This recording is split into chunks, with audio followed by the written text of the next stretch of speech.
Hi, today we'll be discussing about Guillain-Barre syndrome. I'm not 100% sure how it is pronounced. Few people pronounce it Guillian. So, Guillain-Barre syndrome is an acute, severe, autoimmune and demyelinating disease of the peripheral nervous system. It is characterized by ascending flaccid paralysis. Ascending, as in it starts in the foot and ascend upwards and then involves the upper limbs. It's a flaccid paralysis, unlike upper motor neuron lesion. It is definitely a lower motor neuron lesion, and it is considered a neurological emergency. And always remember, as soon as you diagnose, as quick as you diagnose it, more better is the prognosis. Time is everything in Guillain-Barré syndrome. We get to hear time is myocardium, time is brain. Time is everything in Guillain-Barré syndrome. It is a demyelinating disease, and it is considered a polyradiculoneuropathy. Let's put it down here.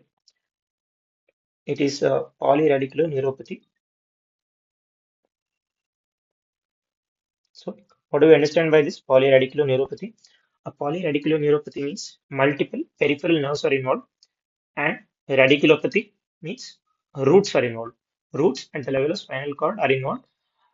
Remember, both anterior root as well as posterior root can be involved. That is what gives it both motor disturbance, that is ascending classic paralysis, as well as sensory disturbances.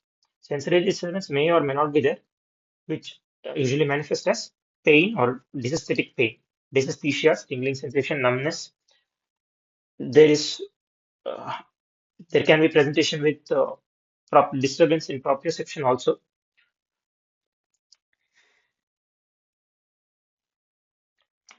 So immunopathology and pathogenesis.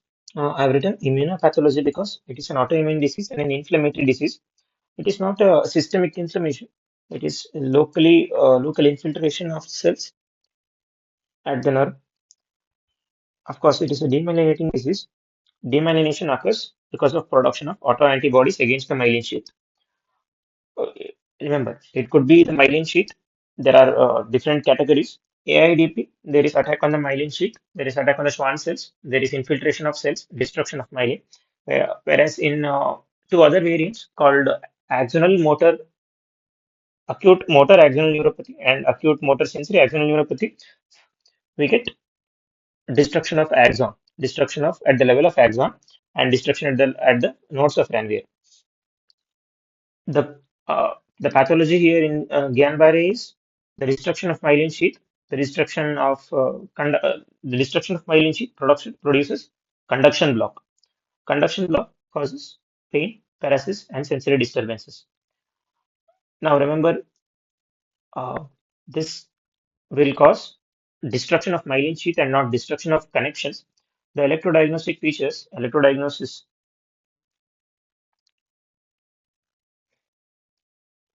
electrophysiological diagnosis show axonal connections are normal, and this is the reason for uh, recovery, that axonal connections are normal and there is only destruction of myelin. With remyelination, all the features will go back after treatment. However, if there is secondary axonal degeneration, that is, if the axon is broken, then there will be residual disability. Now, again, it goes back to the concept of Wallerian degeneration and how much recovery can occur. Uh, Now, main immunopathogenesis is molecular mimicry. We will discuss one by one how this occurs.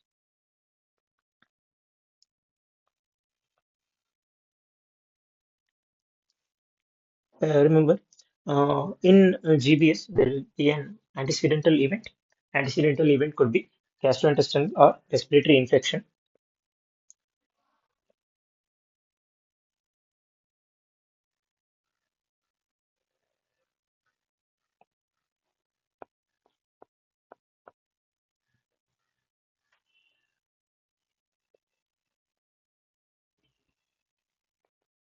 Gastro or respiratory infection. See, the point here is the infective agent, most commonly Campylobacter jejuni, will have will have sialic acid receptors, will have epitopes against which antibodies are produced. These antibodies Now cross-react with gangliosides and sialic ganglioside receptors present on the nerve sheath, myelin Schwann cell membrane, which is nothing but a myelin sheath, and cross-react with it and go and attach to the ganglioside. In AIDP, which is the most common variety of GBS, which is the most common variety of GBS, um,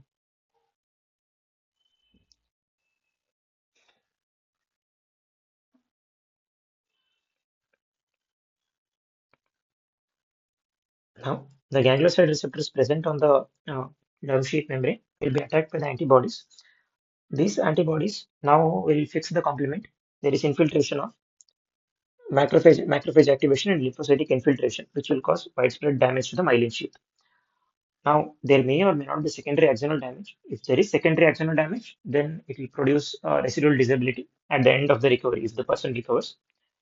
So, ganglioside receptors and sialic acid residues.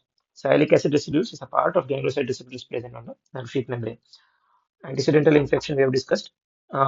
In the US during the 1990s, influenza vaccination has been found to be the cause for the found to be the stimulation uh, for production of antibodies against nerves. The most common pathogens, Campylobacter jejuni, I'm sorry, Campylobacter jejuni, Mycoplasma pneumonia, Epstein-Barr virus, hepatitis A, hepatitis B and C. HIV has also been seen. Uh, Cytomegalovirus is actually the second most common virus infecting, causing this after C. jejuni. It is now Harrison also gives HIV patients, undiagnosed HIV could present as GBS, could itself present as GBS as a part of immune reduction. Lymphoma and SLE are other possible causes. Now, depending upon the production of antibodies, depending upon the variety of production of antibodies, we divide Guillain-Barré syndrome into three. There are many varieties actually. Three, four major varieties are acute inflammatory demyelinating polyneuropathy, in which there is production of anti-GM1 antibodies, which is the most common type. Here, Schwann cells are attacked and Schwann cells are destroyed. Only myelin sheath is gone and not the axon. No nodes of runway are safe. Acute motor axonal neuropathy, acute motor sensory axonal neuropathy, called AMAN and AMSAN respectively, are caused due to production of anti-GD1A antibodies. These are different kinds of ganglioside receptors. That's all, nothing special. And here, it is more severe and mostly AMAN occurs in children and not in adults.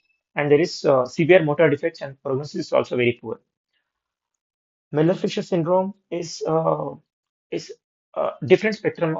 Clinical symptoms are different than typical GBS, where there is ataxia, ophthalmoplegia, and areflexia. Of course, areflexia is there. It is either axonal or demyelinating, depends. Now, this is the one Harrison gives. As you can see, the antigen, uh, the supposed antigen on the nerves, which is actually cross-reacting with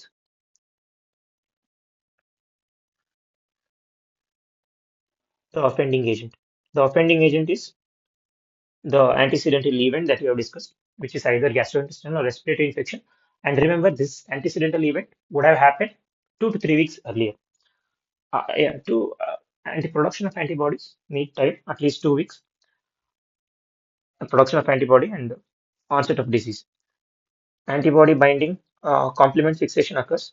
Complement fixation itself will not cause injury. There is infiltration of cells, which is responsible for the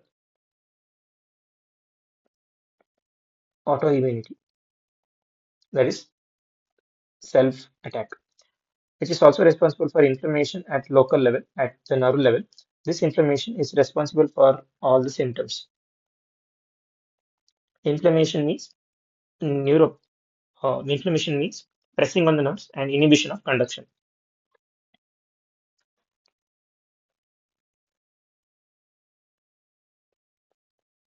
Inhibition of conduction. Okay.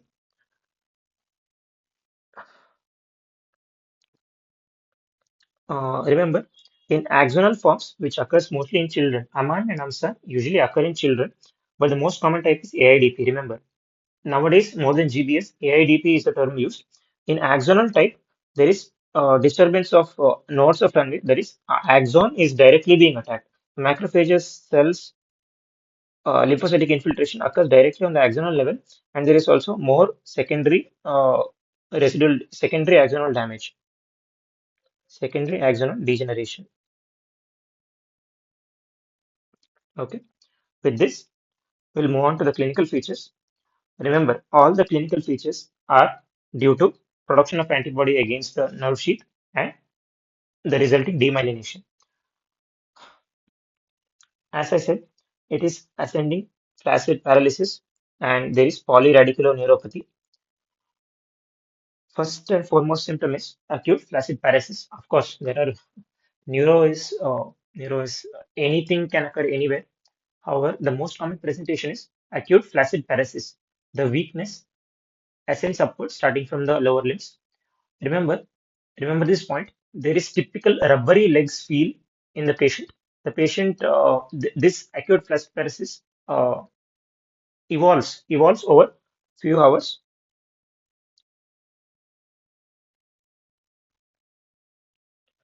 evolves over few hours in the sense.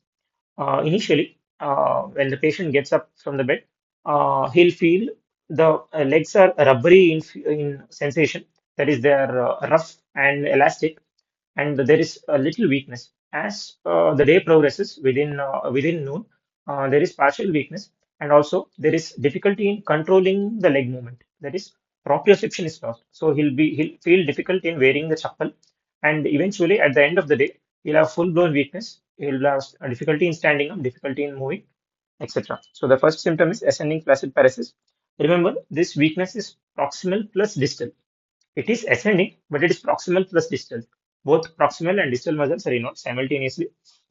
It is a painless paralysis. Pain will be there due to excessive excessive use of muscle due to weakness. That we'll discuss in the further section. Tingling dysesthesias, again, due to everything is due to demyelination. Demyelination of sensory nerves will produce tingling dysesthesias. Tingling dysesthesias include pain also. This is one form of pain. Remember, in GBS, right, any patient coming with pain, there are two kinds of pain here. Either the one produced due to weakness of muscles, due to overexercising of muscle, which occurs the next day of overexercising the muscle, or the pain may be the presenting feature. The tingling dysesthesia will present as pricking pain, pins and needles, pricking pain or burning sensation, etc.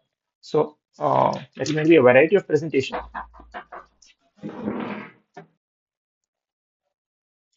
Tingling dysesthesia we have discussed again due to disturbance in sensory fibers. Now, facial diparesis. Let's remember, facial diparesis is bilateral. Facial weakness occurs due to demyelination in the facial nerve in the peripheries, not in the brainstem. It can occur in the brainstem, but that is due to progression of inflammation, progression of demyelination from peripheral nerves to the spinal cord into the brainstem. It occurs during the course of the disease in the hospital, while presentation with facial diparesis occurs if there is infiltration at the level of periphery. Okay, let's remember that. In few people, however, during the course of the disease as well as during the presentation, there may be bulbar weakness. This bulbar weakness will present as difficulty in swallowing, handling secretions, and handling secretion will lead difficulty in handling secretion will lead to aspiration. And these patients are the ones who require ventilatory support. Those who progress to bulbar weakness and those who directly present as bulbar weakness. Now, bilateral motor neuron paralysis of third or seventh cranial nerve is due to involvement in peripheral parts of the nerve and not at the brainstem level, and is always lower motor neuron type and bilateral. Let's remember this. Now, this bulbar weakness or cranial nerve involvement may be mistaken for brainstem ischemia. Yeah, this is one catching point that most of the time with the brainstem involvement and cranial nerve paralysis, we suspect brainstem syndromes, medullary paralysis, lateral medullary syndrome, medial medullary syndrome. But often it is in GBS, this it should be distinguished from GBS, which is lower motor neuron type lesion. It may affect the nucleus of the nerves or the peripheral part. Next, if the brainstem gets involved early in the disease, it has poor prognosis. That is one point to catch and need the ventilatory support and various kind of assistance. Deep tendon reflexes are absent. Yeah, one more thing I forgot to mention is this is areflexic. GBS by definition is areflexic ascending flaccid paralysis. This is one point to remember. This is areflexic ascending paralysis. Large fibers gets inhibited due to again due to demyelination, which causes areflexia. Deep tendon reflexes are inhibited as well as proprioception are inhibited. These proprioception as well as reflexes are carried by A alpha fibers. So as GBS is in predilection towards large motor fibers, these two are first inhibited and presentation is early in the disease. Now, autonomic dysfunction occurs, and that is the reason for ventilatory support and ICU management in GBS. There is wide range of fluctuation in blood pressure, heart rate, uh, and bladder functioning.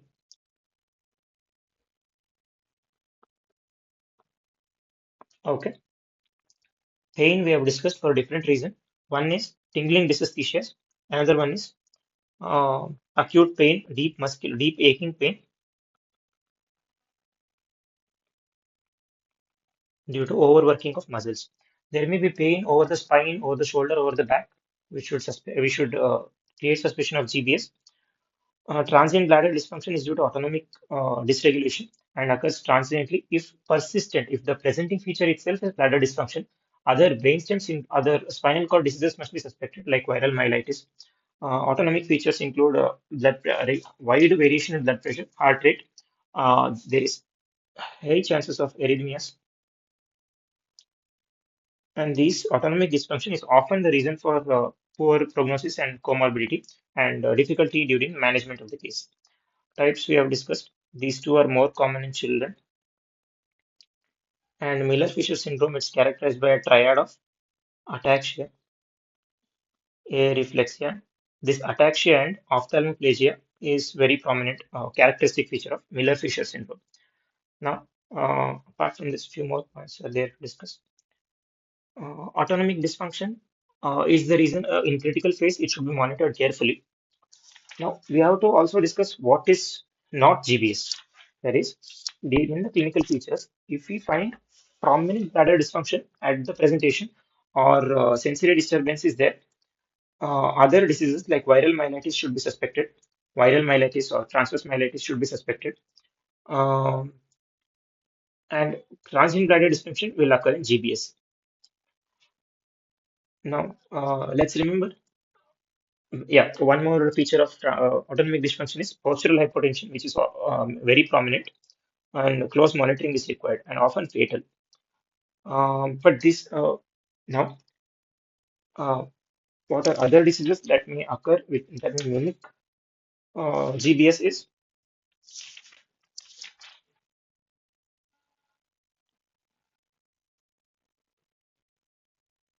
yeah, I'm sorry. Differential diagnosis that will come to mind is obviously it will be spinal cord disease due to lower motor neuron palsy. It is acute myelopathies, tick-borne diseases, tick-borne diseases, tick-borne uh, uh, CNS diseases, Lyme polyradiculitis, tick-borne paralysis, porphyrias. Porphyrias often present with abdominal pain, seizures, and other classical features of porphyria. There will be vasculitic neuropathy, polio, these Japanese encephalitis and West Nile virus, which will cause mainly encephalitis, but and result in upper motor neuron palsy, but may mimic GBS, uh, but will be having constitutional symptoms. And in GBS, absolutely all the constitutional symptoms will be absent. There is no constitutional symptoms, fever, malaise, headache, nothing will be there. Only lower motor neuron palsy. Laboratory evidence and diagnostic features. Often, uh, GBS is a clinical entity and diagnosed clinically. And time is very important, as we've discussed. I'm repeatedly saying time is important because after 2 weeks, the treatment with IVIG or plasmapheresis is doubtful. There is not much evidence about treating the GBS patients after 2 weeks of presentation. IVIG or plasmapheresis has equal efficacy only if it is treated if less than 2 weeks. Laboratory evidence, there is proteins are elevated in CSF, elevated protein, but there will be no cells. There will be no lymphocytes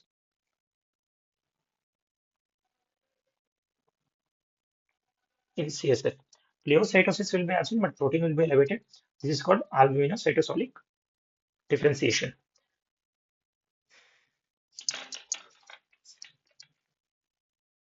The albuminocytosolic dissociation. Now, let's remember GPS should be suspected. With the beginning of presentation should not be waited for appearance of albuminocytosolic dissociation, as many times albuminocytosolic dissociation occurs at the end of first week. The laboratory diagnosis may not present at may not be there at the presentation and during the presentation. And also we have to remember that pleocytosis may occur transiently during the disease course. And but if persistent pleocytosis is there, viral myelitis should be suspected. Okay, and electrodiagnostic features lacks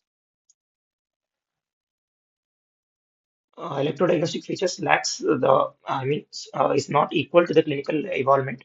That is, they are not equally progressing. Electrodiagnostic features will appear later during the end of the first week rather than at presentation. But however, it can be used for confirmatory. There is F-wave latency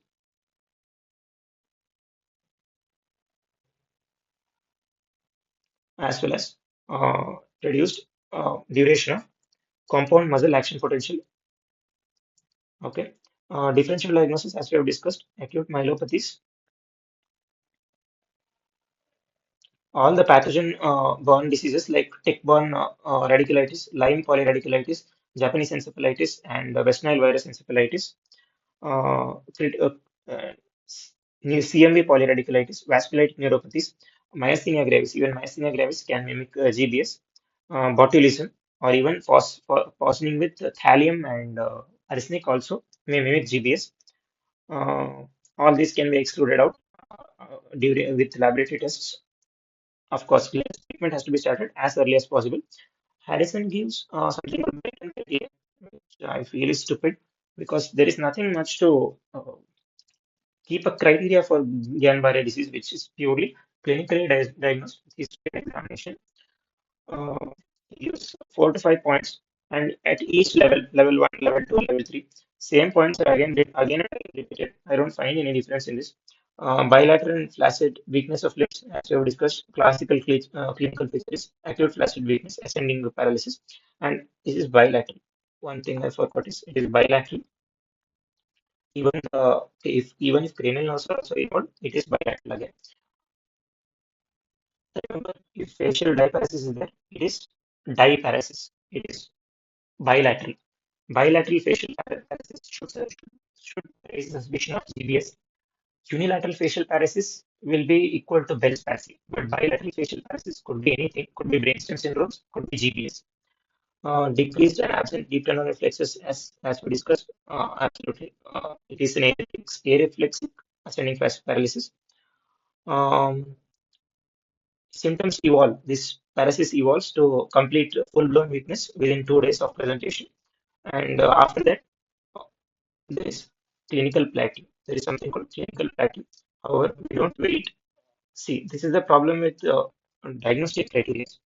That's given the clinical features plateau after 28 days. We don't wait till 28 days to diagnose the disease. But this one feature of Guillain-Barré syndrome is that after the clinical symptoms will progress, will evolve only up till 28 days. It is 100% only 4 weeks. After that, the patient can recover or patient can die. Only two things can happen. There is nothing called more progression after 4 weeks or less progression or improving clinical symptoms after 4 weeks. There is either recovery or death. Electrophysiological findings. We have discussed two things. Reduced CAM is compound muscle action potential as well as FAL latencies, increased FAL latencies. Cytoabiochemical dissociation. Often it may not be there until the end of the first week. So you have to be careful in using cyto albuminocytologic cytoalbuminological dissociation. Proteins will be liberated, but CSF lymphocytes will be normal. Again, level 2, level 3, these are all the same things. Um, I don't know why did he mention again and again. But again, Uh, to speak in reality, these are not. This is not used, and clinically, GBS is clinical treatment. Treatment is often standard IVIG that neutralizes the antibodies and reduce the complement activation. Even plasmapheresis, which removes the antibody, plasmapheresis is also called PLEX. IVIG is total 2 gram per kg body weight divided over 5 days. This is the standard dose, which will come as zero point 0.4 gram per plasmapheresis. Filter is 40 to 50 ml per kg, 50 ml per kg, around 4 to 5 times a day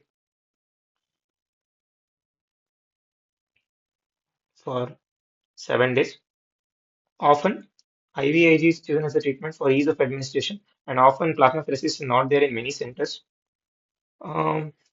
As again, time is diamond in case of GBS. Beyond 2 weeks, the treatment efficacy is not well established. Not well established. Research is not so much done if treatment is done after 2 weeks, and prognosis is often poor as the treatment is delayed, as the diagnosis is delayed. To speak honestly, now. Prognosis and recovery. Uh, there's quite a lot of variety in GBS. People who have been recovered within at the end of first week or at the end of 2 weeks have relapsed even just after a month. But for that, similar original therapy is given, which again they recover from it easily. If treatment is delayed after 2 weeks, there may be residual disability and physiotherapy may be needed. During the course of the treatment, chest physiotherapy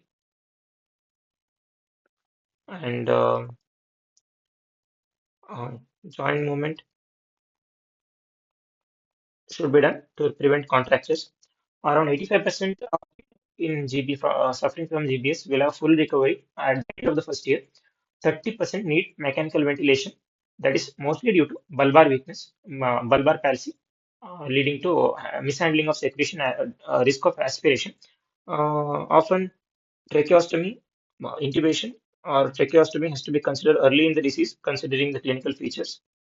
If patients are worse at presentation itself, tracheostomy must be initiated early. Again, this is dependent on the clinical condition. Nutrition, blood pressure, heart rate, cardiac function, vital capacities of lungs, everything should be managed appropriately since everything can be affected due to autonomic dysfunction.